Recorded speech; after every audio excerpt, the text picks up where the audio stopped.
चलिए दोस्तों, आज हम जानेंगे कि तुलसी जी का विवाह हमारा कब है। ये 4 नवंबर को है या फिर 5 नवंबर को। तुलसी जी का विवाह का हमारे जीवन में क्या महत्व है, तुलसी जी का विवाह क्यों किया जाता है, और यदि हमें शालिग्राम भगवान की प्रतिमा ना मिले तो हमें तुलसी जी का विवाह कब करना चाहिए। और हम जानेंगे तुलसी विवाह का शुभ मुहूर्त कब है, और हमारी एकादशी तिथि कब से शुरू हो रही है, कब समाप्त हो रही है, द्वादशी हमारी कब से शुरू हो रही है, और हमें तुलसी का विवाह कब करना चाहिए। इन्हीं सारे क्वेश्चनों के जवाब मैं आज आपको दूंगी।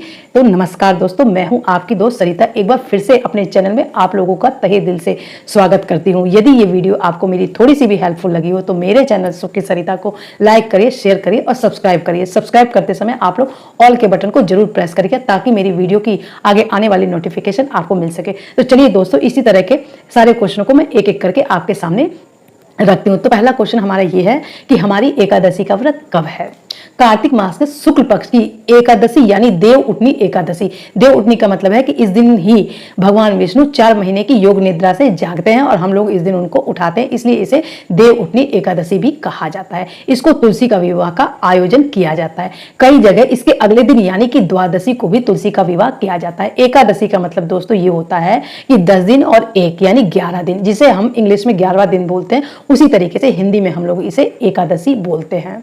हिंदी में हमारे 15-15 दिन होते हैं। एक महीने में 15 दिन को अमावस्या बोलते हैं और दूसरे दिन को हम बोलते हैं पूर्णिमा।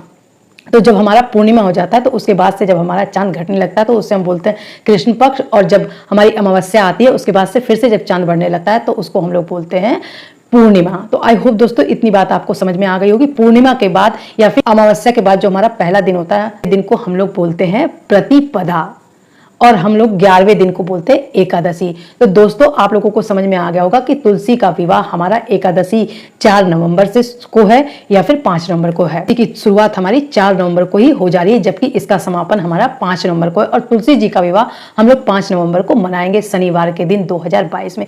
इसी दिन जैसा कि मैंने बताया है कि भगवान विष्णु 4 महीने की योग निद्रा के बाद भगवान विष्णु जागेंगे।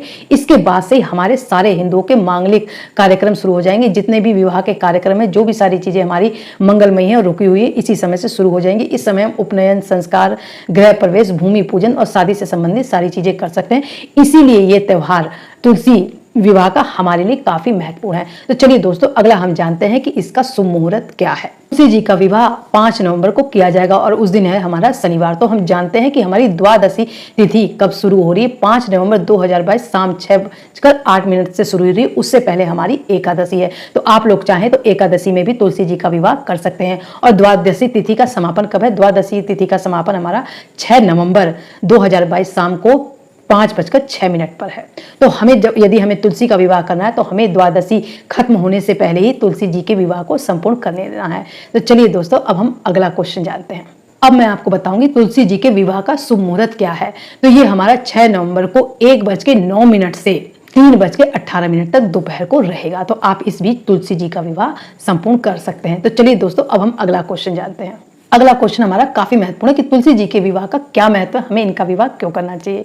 हिंदू धर्म में तुलसी विवाह का धार्मिक महत्व है। इस दिन भगवान विष्णु समेत सभी देवतागण 4 महीने की योग निद्रा से बाहर आ जाते हैं। यही कारण है कि इस एकादशी को देव उठनी एकादशी भी कहा जाता है। इस दिन भगवान शालिग्राम और तुलसी का विवाह संपन्न कराने से वैवाहिक जीवन में आ रही सारी समस्याओं का अंत हो जाता है। यदि आपके जीवन में इस तरह की कोई भी समस्या है, कोई भी बात है, तो आप लोग तुलसी जी का विवाह संपूर्ण करके आप लोग इस समस्या का समाधान पा सकते हैं। और यह भी कहा जाता है कि जिनका रिश्ता पक्का हो गया है और शादी में कोई बाधा आ रही है, किसी भी तरह की कोई प्रॉब्लम आ रही है, तो आप लोग ये सारे काम करेंगे, तुलसी के विवाह को पूरे रीति रिवाज से निभाएंगे, तो आपके वो सारे काम संपूर्ण हो जाएंगे। और एक मान्यता और है कि जिनके घर में बेटियां नहीं है, यदि वो तुलसी माता की पूजा करते हैं और उनका विवाह करके उनकी विदाई करते हैं, तो उनको कन्यादान की तरह ही पूर्ण फल प्राप्त होगा। तो आई होप समझ गए होंगे आप लोग कि तुलसी विवाह का क्या महत्व है। इसमें मैं आपको आगे बताऊंगी कौन सी ऐसी कथा है जिसकी वजह से तुलसी जी का विवाह हम लोग शालिग्राम के साथ करते हैं। पौराणिक कथा के अनुसार प्राचीन काल में जलंधर नाम का राक्षस ने चारों तरफ उपद्रव मचा रखा था, जिसकी वजह से सारे देवतागण काफी परेशान थे जलंधर के उपद्रव से। उन लोगों ने क्या किया, विष्णु भगवान से रक्षा की गुहार लगाई। जलंधर काफी शक्तिशाली था। उसे वरदान था कि जब तक उसकी पत्नी के सतीत्व को कोई भंग नहीं करेगा तब तक उसकी मृत्यु नहीं हो सकती है। उनकी प्रार्थना सुनकर भगवान विष्णु ने वृंदा, जो कि जलंधर की पत्नी थी, उसके पतिव्रता धर्म को भंग करने का निश्चय किया। उन्होंने जलेंद्र का रूप धारण करके वृंदा से छल करके उसको स्पर्श कर दिया।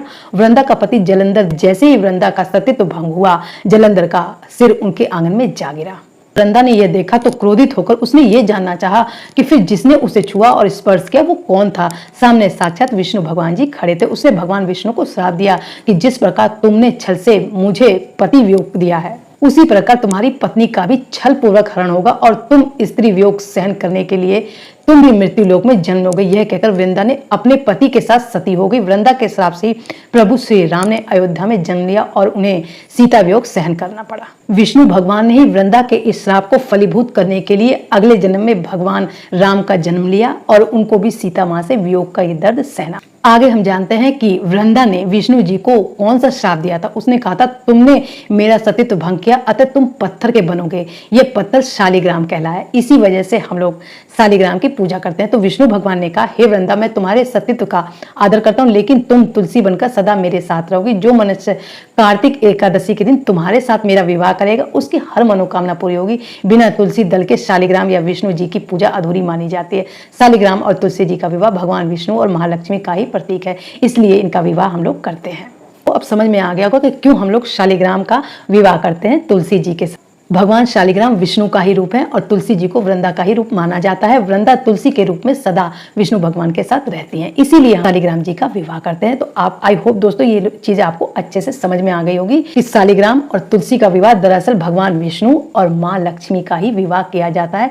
इसको करने से बताइए हमें कौन सी सुख समृद्धि और शांति नहीं प्राप्त होगी। तो आप लोग भी 5 नवंबर को तुलसी जी का विवाह जरूर करिएगा। आगे हम जानते हैं कि हम लोग तुलसी का विवाह कैसे करें। सुबह सुबह उठकर हमें सुबह सुबह स्नान कर लेना चाहिए, साफ सुथरे वस्त्र को धारण कर लेना चाहिए। जिस तरीके से हम विवाह की रस्में निभाते हैं, ठीक उसी तरीके से आज भी हम तुलसी विवाह के दिन वो सारी रस्में निभाएंगे। इसके बाद हमें पूजा स्थल को खूब अच्छे से सजाना चाहिए। यदि आपके पास गन्ने हो तो गन्ने से आप तुलसी जी का मंडप सजा सकती हैं। इस दिन तुलसी माता को 16 श्रृंगार और गन्ने तथा चुनरी चढ़ाई जाती है। अगला है कि तुलसी के पौधे के नजदीक हम शालिग्राम भगवान को रखते हैं और दोनों की पूजा करते हैं। हम माता तुलसी को सारा श्रृंगार का सामान चढ़ाएंगे, उनको सिंदूर, बिंदी और सारे मतलब जो हमारे बस में है चुनरी उड़ाएंगे। ये सारी चीज़ें जो एक दुल्हन को किया जाता है उसी तरीके से हम लोग माता तुलसी को करेंगे। और भगवान जो हमारे शालिग्राम है उनको भी हम चंदन तिलक जरूर लगाएंगे, फूल माला चढ़ाएंगे, प्रसाद भी चढ़ाएंगे। और उनके विवाह को हम कैसे संपन्न करेंगे चलिए जानते हैं। माता तुलसी पे हम लोग चुनरी उड़ाएंगे और भगवान शालिग्राम को का हम लोग गठबंधन कर सकते हैं। यदि आप गठबंधन नहीं कर सकते तो कलावे से उन दोनों को एक मतलब सूत्र में बांध दीजिए, तो इस तरीके से उन दोनों का गठबंधन हो जाएगा। और सिंदूर दान हम लोग कैसे करेंगे, हम लोग सिंदूर की डिब्बी को शालिग्राम भगवान से टच कराएंगे, उनको छू लेंगे और फिर इसी तरीके से माता तुलसी को हम लोग सिंदूर भी लगा देंगे। इसी तरीके से विवाह हमारा संपूर्ण हो जाएगा। इसके बाद भगवान शालिग्राम को हाथ में लेकर तुलसी के चारों ओर परिक्रमा करें। इसके बाद तुलसी को शालिग्राम की बाईं ओर रखकर उन दोनों की आरती करेंगे। उसके पश्चात हमारा विवाह पूरे अच्छे तरीके से संपूर्ण हो जाएगा। इस विवाह को लोग छोटे तौर पर भी करते हैं, बड़े तौर पर भी करते हैं। जिस तरीके से घर में नाच गाना बजाना होता है इस तरीके से भी किया जाता है। और घर में दीप जलाए जाते हैं, बहुत से लोग पटाखे फोड़ते हैं। कुछ लोग लड़की वालों की तरफ से तुलसी माता की तरफ से हो जाते हैं, कुछ लोग भगवान शालिग्राम की तरफ हो जाते हैं। इस उत्सव को छोटे तौर पर भी मना सकते हैं, बड़े तौर पर भी मना सकते हैं। यदि आप तुलसी का विवाह करेंगे तो आपको आपके जीवन में हर तरह की खुशी आपको जरूर प्राप्त होगी। तुलसी जी और शालिग्राम भगवान का विवाह हमारा संपूर्ण हो गया। हम तुलसी जी की कार्तिक महीने में पूरे महीने पूरे ही श्रद्धा भाव के साथ उनकी पूजा करते हैं और हम उनको धूप अगरबत्ती दिखाते हैं, दिया भी जलाते हैं।